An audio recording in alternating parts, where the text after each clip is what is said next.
So I'm hinging forward. One hand is on my lap and the other one is behind. The leg is behind and the knee is bent and the elbow is bent and straightening. 10 times. Straighten the elbow, bend the elbow.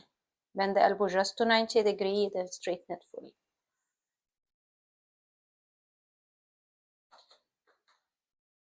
Okay, and then with the elbow up here, we'll keep it all the way up. 1, 2,